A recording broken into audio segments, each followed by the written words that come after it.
Hello साथियों, नमस्कार। Welcome to दृष्टि। सीटेट की तैयारी करने वाले सभी भावी शिक्षकों का स्वागत है आपके अपने यूट्यूब चैनल दृष्टि पर।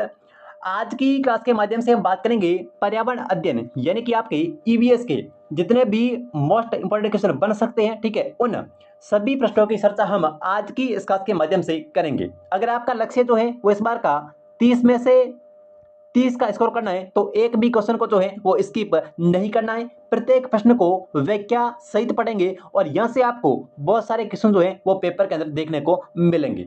चलिए करते हैं शुरुआत। और आज की क्लास का अपना पहला क्वेश्चन साथियों, आज की क्लास का पहला क्वेश्चन है कि ईवीएस पाठ्यचर्या के अंदर परिवार और मित्र जो है ये क्या है। अच्छा क्वेश्चन है और सीटेट के अंदर कई बार जो है वो पूछा जा चुका है कि ईवीएस पाठ्यचर्या की बात करें तो यहाँ पे परिवार और मित्र क्या है। Option A theme, option B विषय वस्तु, ऑप्शन सी उप थीम, ऑप्शन डी पाठ्यक्रम। बताओ भाई कौन सा ऑप्शन जो है वो इनमें से सही हो जाएगा। ईवीएस पाठ्यचर्या में परिवार और मित्र क्या है, ठीक है, बिल्कुल जिनका भी ऑप्शन यहाँ पे ए आ रहा है उनकी तैयारी जो है वो बहुत ही अच्छी है। और साथियों परिवार और मित्र जो है ये एक थीम है, ठीक है।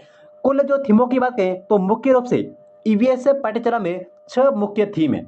अच्छे से भाई ध्यान रखना, ईवीएस पाठ्यचर्या के अंदर कुल जो है वो 6 मुख्य थीम है, ठीक है। एक तो हो गई परिवार और मित्र, इसके अलावा 5 थीम और हैं, ठीक है। परिवार और मित्र जो है ये एक थीम होगी। इसके अलावा दूसरी थीम की मैं यहाँ पे बात करूं तो हो जाएगी भोजन, ठीक है। तीसरी थीम की मैं यहाँ पे बात करूं तो इसके अलावा आवास, ठीक है। चौथी जो थीम है वो है पानी। पांचवी थीम की बात करूं तो हो जाएगी यात्रा।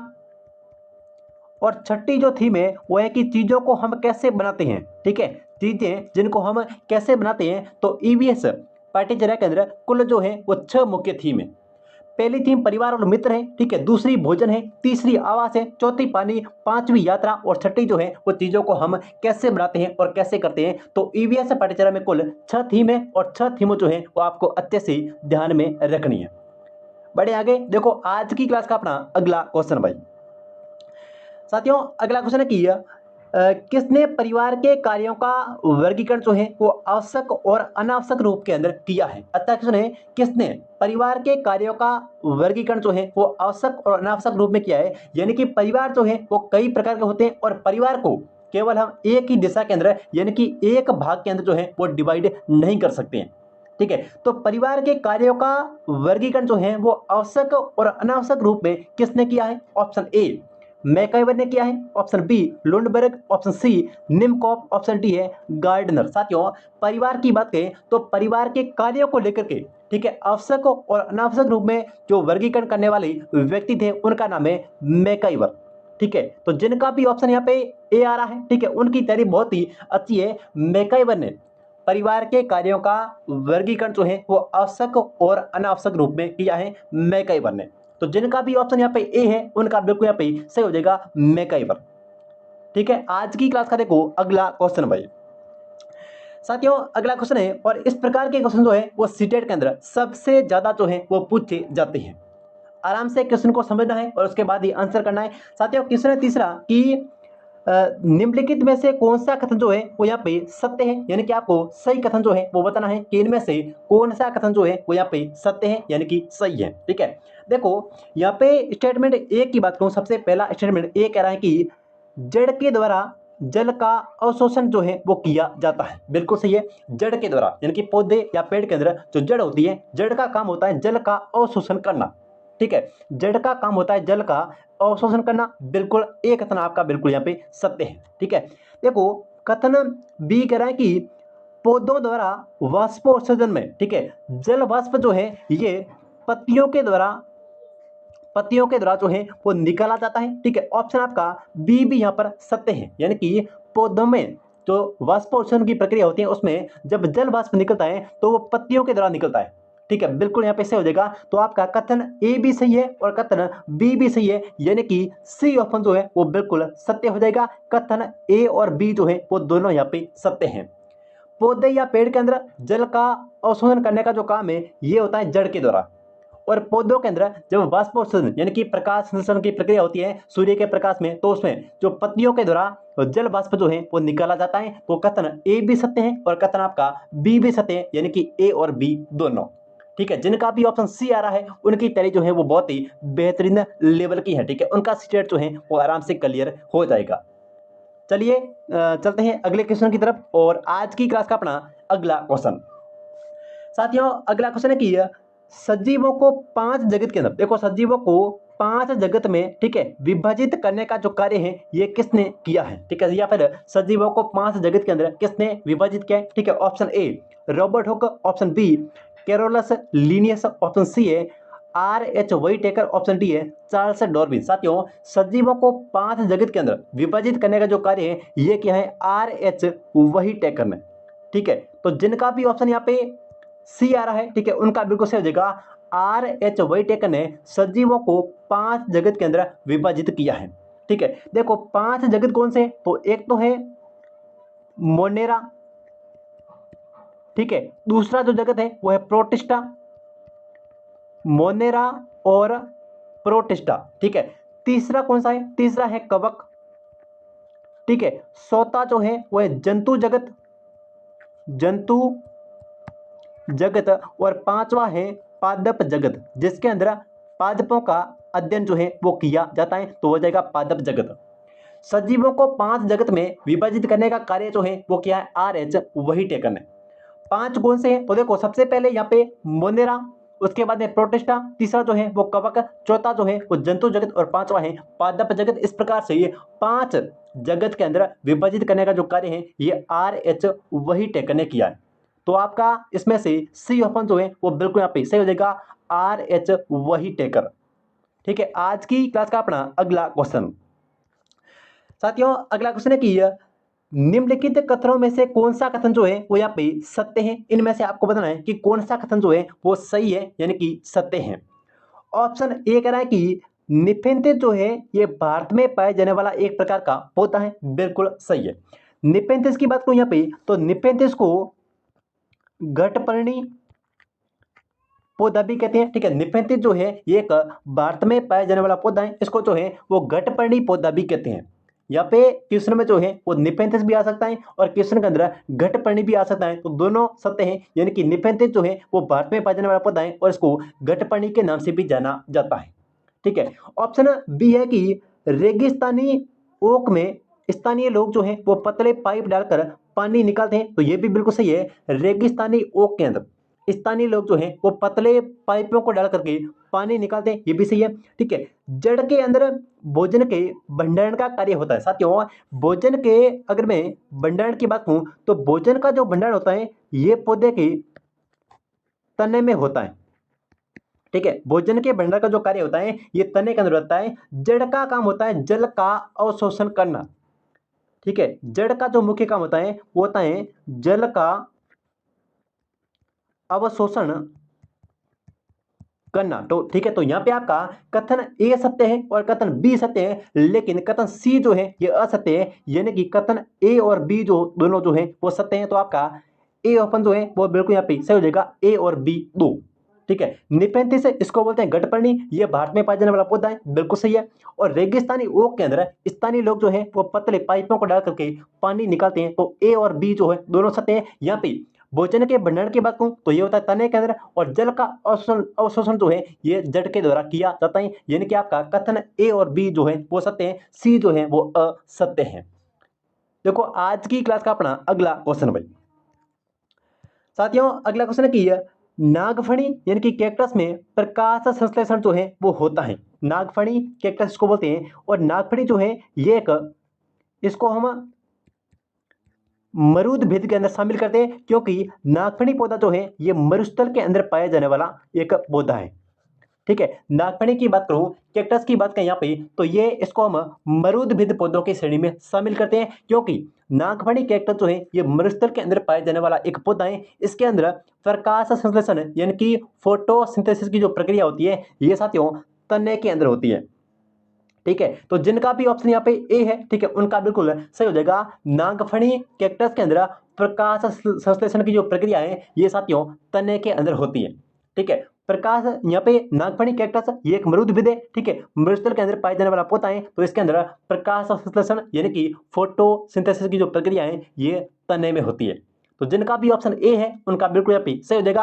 आज की क्लास का देखो अगला क्वेश्चन, अगला क्वेश्चन है और अच्छा क्वेश्चन है और ध्यान से समझने वाला क्वेश्चन है साथियों। अगला क्वेश्चन है कि निम्नलिखित कथनों के ऊपर विचार कीजिए, ठीक है। उसमें से आपको बताना है कि उपरोक्त में से कौन सा कथन जो है वो सत्य है, यानी कि इन कथनों के ऊपर आपको विचार करना है और बताना है कि कौन सा कथन जो है वो सत्य है। देखो साथियों, कथन ये कह रहा है कि लौंग व केसर फूल से प्राप्त होते हैं।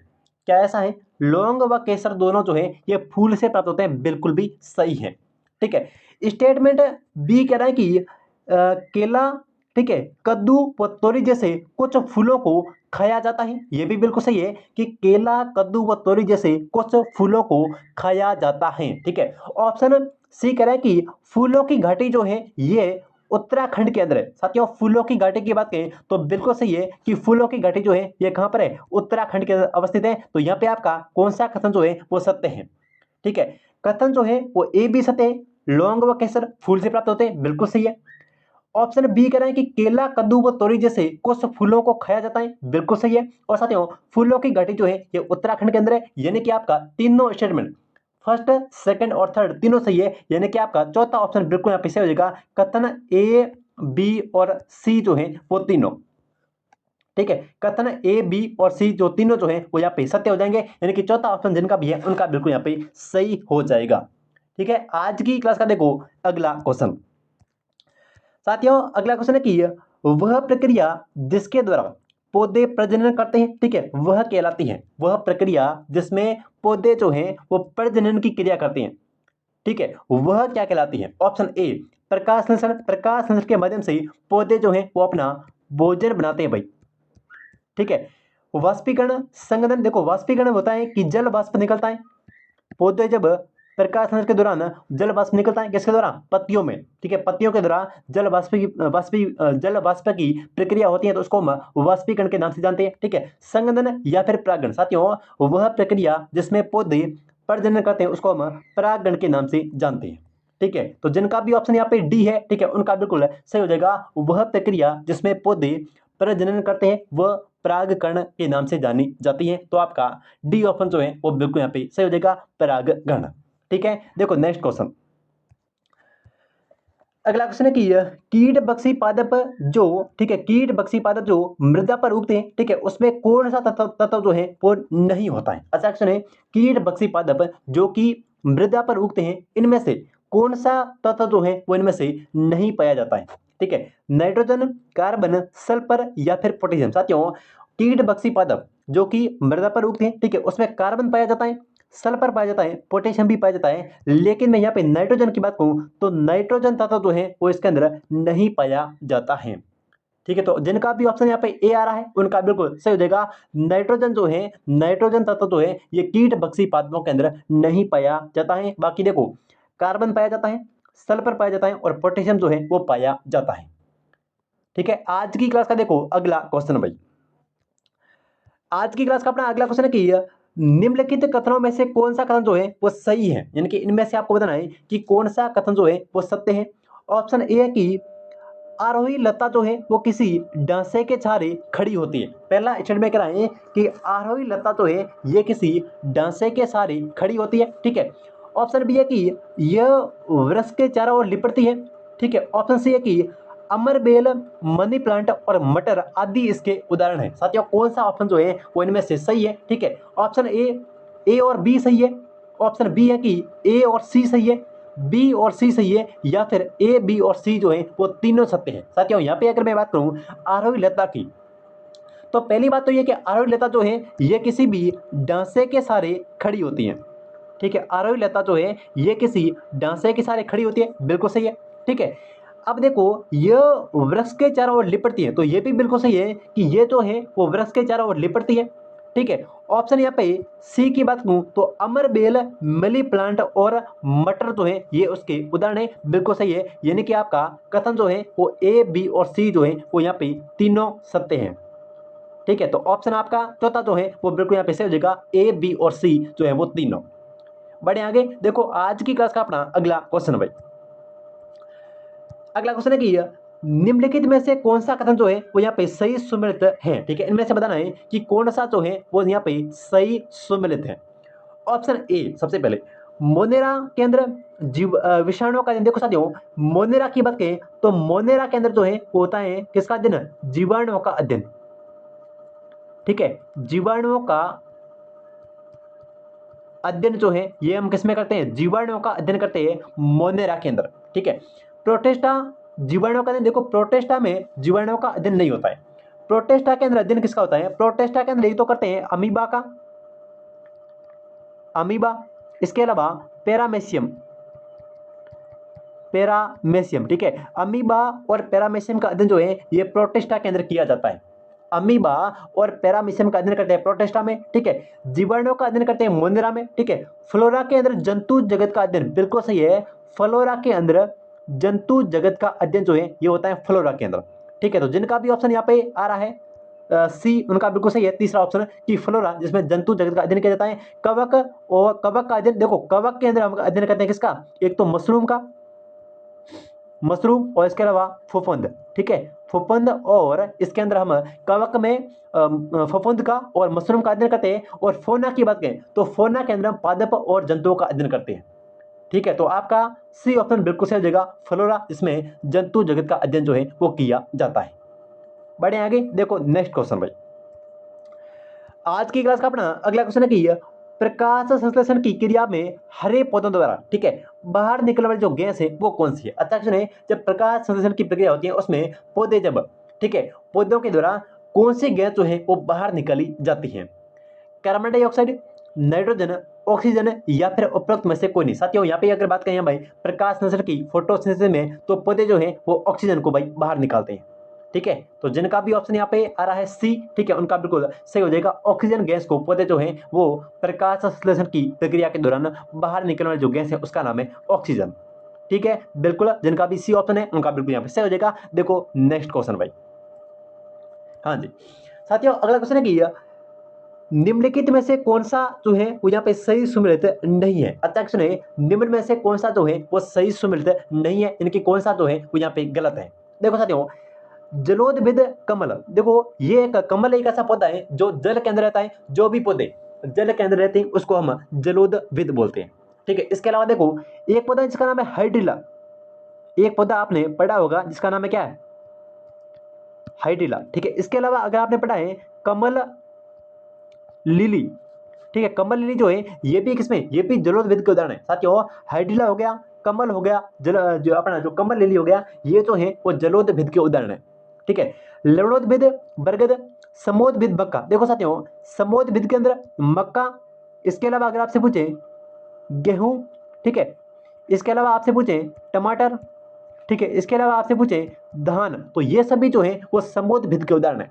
ठीक है, समोद्भिद में एक तो आ गया मक्का, एक गेहूं, एक टमाटर और एक धान।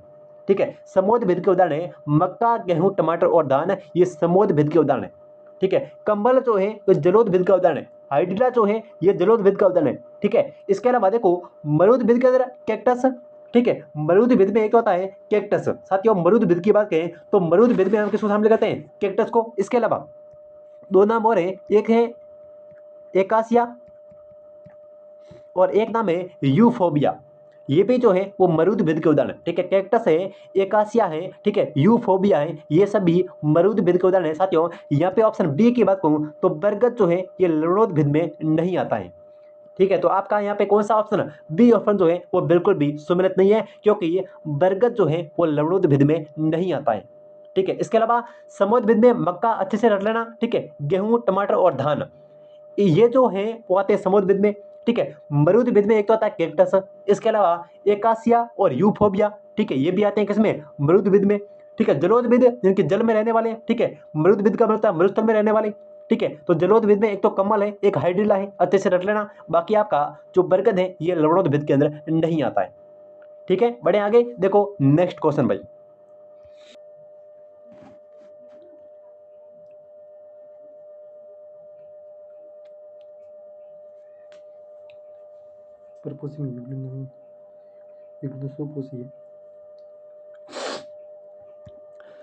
आज की क्लास का अपना अगला क्वेश्चन है कि निम्नलिखित में से कौन सा जो है वो सही सुमेलित है। यहाँ पे आपको बताना है कि इनमें से कौन सा जो है वो सही सुमेलित है। सबसे पहले है कशेरुकी जंतु जिसके अंदर केकड़ा। साथियों कशेरुकी जंतु की बात करें तो कशेरुकी जंतु का मतलब होता है कि जिसके अंदर अस्थियों और उपास्थियों का एक कंकाल पाया जाता है, ठीक है, उसको हम कशेरुकी जंतु बोलते हैं। तो कशेरुकी जंतु के उदाहरण एक तो गाय, एक है भैंस, ठीक है, इसके अलावा कुत्ता और मनुष्य। मनुष्य जो है ये भी कशेरुकी जंतु के अंतर्गत आता है, जिसके अंदर अस्थियों और उपास्थियों का एक कंकाल पाया जाता है, उसको बोलते हैं कशेरुकी जंतु। तो इसके अंदर गाय, भैंस, कुत्ता और मनुष्य, ठीक है। परपोषी युगलिना, युगलिना जो है परपोषी नहीं है, युगलिना जो है ये एक स्वपोषी का उदाहरण है, क्योंकि युगलिना जो है ये अपना भोजन जो है वो स्वयं निर्मित करते हैं, स्वयं बनाते हैं। तो युगलिना जो है वो परपोषी नहीं है, युगलिना जो है ये एक स्वपोषी का उदाहरण है।